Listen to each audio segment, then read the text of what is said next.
മന്ത്രിയാകുവാൻ തന്നെ ആരെങ്കിലും നിർബന്ധിച്ചോ ഗോപിയെ? സുരേഷ് ഗോപിയുടെ മട്ടും പാപവും പറച്ചിലുമൊക്കെ കേട്ടാൽ ഇയാളുടെ പുറകെ നടന്ന് നാട്ടുകാർ നിർബന്ധിച്ചതുകൊണ്ട് മാത്രമാണ് ഇയാൾ തെരഞ്ഞെടുപ്പിൽ മത്സരിച്ചതും മന്ത്രിയായതും എന്നൊക്കെ നമുക്ക് തോന്നിപ്പോകും. സത്യമല്ലേ? തെരഞ്ഞെടുപ്പിന് മുൻപേ ഞങ്ങൾ പറഞ്ഞിരുന്നു, ഇയാൾ നിന്ന നിൽപ്പിൽ ഭരചന്ദ്രൻ IPS നിന്ന് മനുവങ്കളിലെ മിന്നൽ പ്രതാപനായി മാറുന്ന അസുഖം ഇയാൾക്ക് ഉണ്ടെന്ന്. അന്ന് ചിലർ എന്നെ പൊങ്കാലയിടാൻ വന്നിരുന്നു. ഇപ്പോൾ എങ്ങനെയുണ്ട്? ശാസ്തമംഗലം രാജ്യത്തെ ബണ്ട് കോളനി കോവിലകത്തെ വലിയ കോയി തമ്പുരാനാണ് താനെന്ന ഭാവത്തിലാണ് ഇയാളുടെ നടപ്പും എടുപ്പുമെല്ലാം.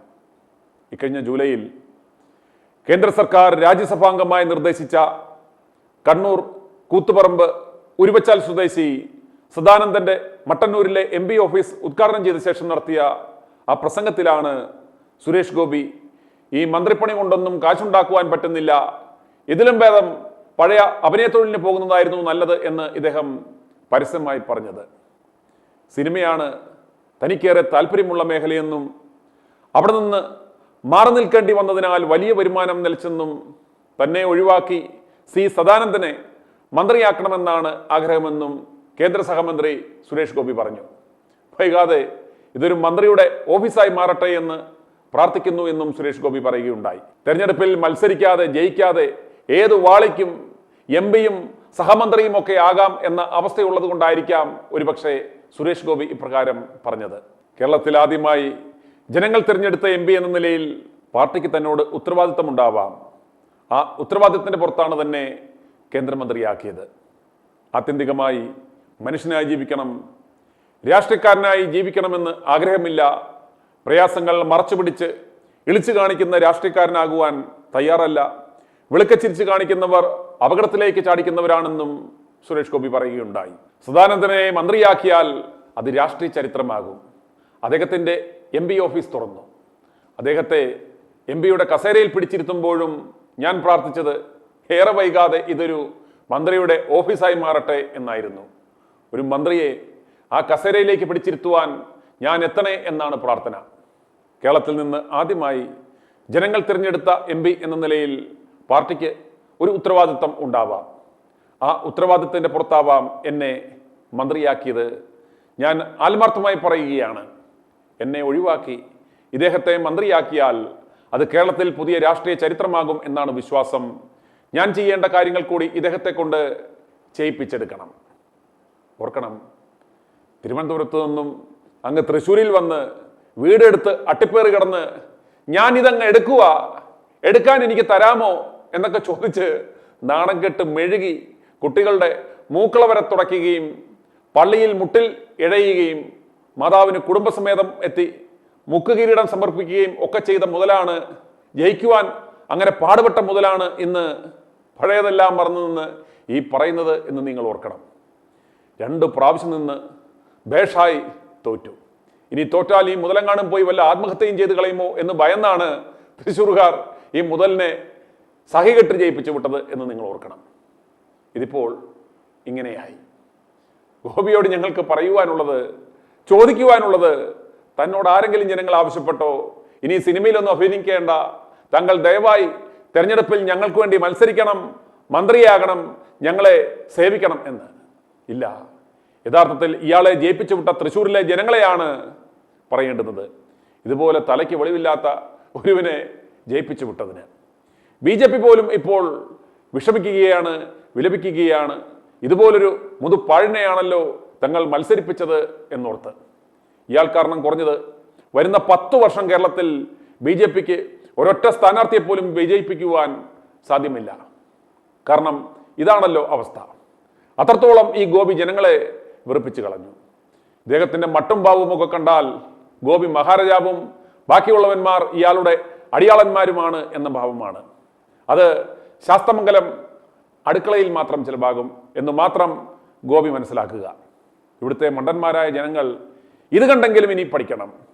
അഭിനയ തൊഴിലാളികളുടെ സ്ക്രീനിലുള്ള പ്രകടനം കണ്ട് നിങ്ങൾ ആരെയും വിലയിരുത്തരുത്. ഇദ്ദേഹം രക്ഷപ്പെടുമായിരുന്നു.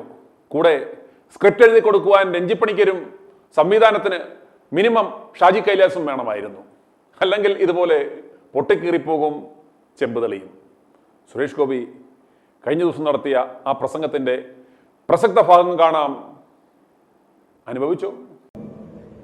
ഞാൻ ഒരിക്കലും പ്രാർത്ഥിച്ചിട്ടില്ല. ഞാൻ ഇലക്ഷന്റെ തലേ ദിവസം ഇതേ പത്രക്കാരുടെ മുമ്പിലിരുന്ന് സംസാരിച്ചപ്പോൾ ഞാൻ പറഞ്ഞു, എനിക്ക് മന്ത്രിയൊന്നും ആവണ്ട, എനിക്ക് എൻ്റെ സിനിമ തുടരണം. ഒരു മന്ത്രിയായാൽ അതൊക്കെ വലിയ ബുദ്ധിമുട്ടാണ്. എനിക്ക് സിനിമാ അഭിനയം തുടരണം, ഒരുപാട് സമ്പാദിക്കണം, എൻ്റെ കുഞ്ഞുങ്ങൾ എവിടെയും എത്തിയിട്ടില്ല. ഒപ്പം എൻ്റെ ആ വരുമാനത്തിൽ വിശ്വസിക്കുന്ന കുറച്ച് ആൾക്കാരുണ്ട്. അതിൽ കുറച്ച് പേരെയെങ്കിലും സഹായിക്കണമെങ്കിൽ പണവരുമാനം എന്ന് പറയുന്നത് നിലച്ചു പോകാൻ പാടില്ല. ഇപ്പൊ നല്ല തോതിൽ നിലച്ചിട്ടുണ്ട്. ഞാനൊക്കെ ആഗ്രഹിക്കുന്നുണ്ട്. സത്യം പറഞ്ഞാൽ ഞാൻ ഈ പാർട്ടിയിലെ ഏറ്റവും ഇളയ അംഗമാണ്.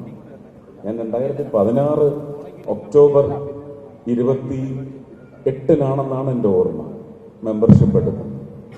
അതാ 6 മാസ കാലാവധിക്കുള്ളിൽ മെമ്പർഷിപ്പ് എടുക്കണം എന്ന് അറിയിച്ചതിനെ തുടർന്ന് വേഗം പോയി എടുത്തതാണ്. എൻ്റെ മനസ്സിൽ അതില്ലായിരുന്നു.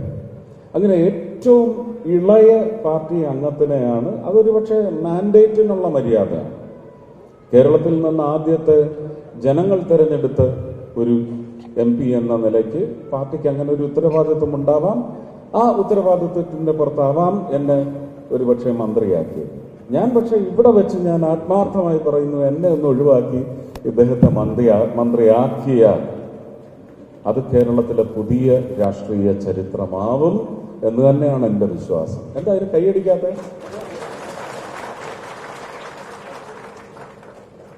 അങ്ങനെ വന്നാൽ ഒരു സ്വാർത്ഥതയുണ്ട്. എനിക്ക് ഞാൻ ഒഴിഞ്ഞു കൊടുത്ത് കിട്ടിയ സ്ഥാനമെന്ന് പറഞ്ഞ് ഞാൻ ചെയ്യേണ്ട കാര്യങ്ങളും കൂടെ അദ്ദേഹത്തെ കൊണ്ട് ചെയ്യിച്ചെടുക്കാൻ പറ്റും. അന്ന് ഞാൻ ആ പത്രസമ്മേളനത്തിലിരുന്ന് പറഞ്ഞത്, ഇപ്പോഴും ചില ക്യാപ്സ്യൂൾസ് ഇരുന്ന് എടുത്ത് വിരുദ്ധം ചെയ്യുന്നുണ്ട്. ആവർത്തനം. ചൊൽപ്പടിക്ക് നിൽക്കുന്ന 5 മന്ത്രിമാർ. ഇവർക്ക് ഇപ്പൊ ഏറ്റവും വലിയ കുഴപ്പം കേരളത്തിൽ സംഭവിച്ചിരിക്കുന്നത്, എന്ത് പറഞ്ഞാലും അതെടുത്ത് കീറിമുറിക്കൊന്നും വേണ്ട, അങ്ങ് വളച്ചോടിച്ചേക്കും. പ്രജ എന്ന് പറഞ്ഞാൽ അപ്പൊ തന്നെ അസുഖമാണ് എല്ലാവർക്കും. പ്രജാതന്ത്രം എന്താണെന്ന് അവരൊക്കെ ആദ്യം പഠിക്കണം. സംസ്കൃതത്തിലായാലും മലയാളത്തിലായാലും തെലുങ്കിലായാലും പ്രജാതന്ത്രം എന്താണെന്ന് അവർ പഠിക്കണം. എന്താണ് പ്രജയ്ക്ക് ഇത്ര വലിയ കുഴപ്പം? ആംഗ്ലേയ സാഹിത്യത്തിൽ യൂഫെമിസം എന്ന് പറയുന്ന ഒരു വാക്കുണ്ട്. EUPHEMISM.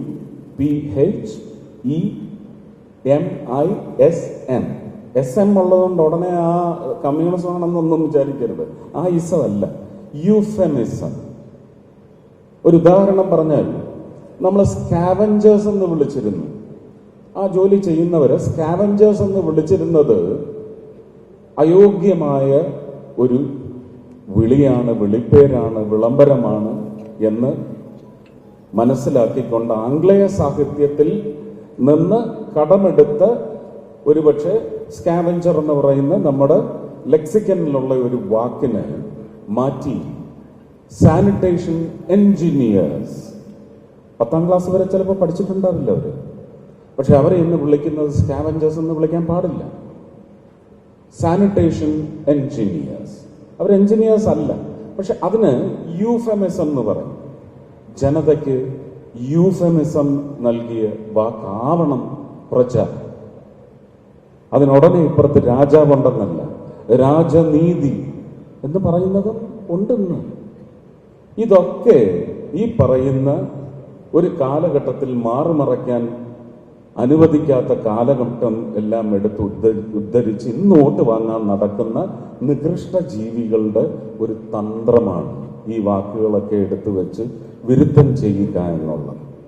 അപ്പോ അന്ന് ഞാൻ പറഞ്ഞതില്ല, ചൊൽപ്പടിക്ക് നിൽക്കുന്ന എൻ്റെ പ്രധാനമന്ത്രിയുടെ ചൊൽപ്പടിക്ക് നിൽക്കുന്ന 5 മന്ത്രിമാരെ എനിക്ക് തന്ന്, ഞാൻ ഒരു മന്ത്രിയായിരുന്നു ചെയ്തു കൂട്ടേണ്ട കാര്യങ്ങൾ അവരെ കൊണ്ട് സാധിച്ചു തന്നാൽ തൃശ്ശൂർ ജനതയ്ക്ക് അത് മതി, കേരള ജനതയ്ക്കും അത് മതി എന്ന് പറഞ്ഞതിനെ വരെ അന്നും വളച്ചൊടിച്ചു, ഇന്നും വളച്ചൊടിച്ചു. ഇത്രയും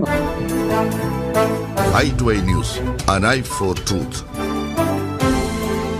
i2i News സബ്സ്ക്രൈബ് ചെയ്തിട്ടില്ലാത്തവർ ഇപ്പോൾ തന്നെ സബ്സ്ക്രൈബ് ചെയ്യുക. നോട്ടിഫിക്കേഷൻ ലഭിക്കുവാൻ ബെൽ ബട്ടണും അമർത്തുക.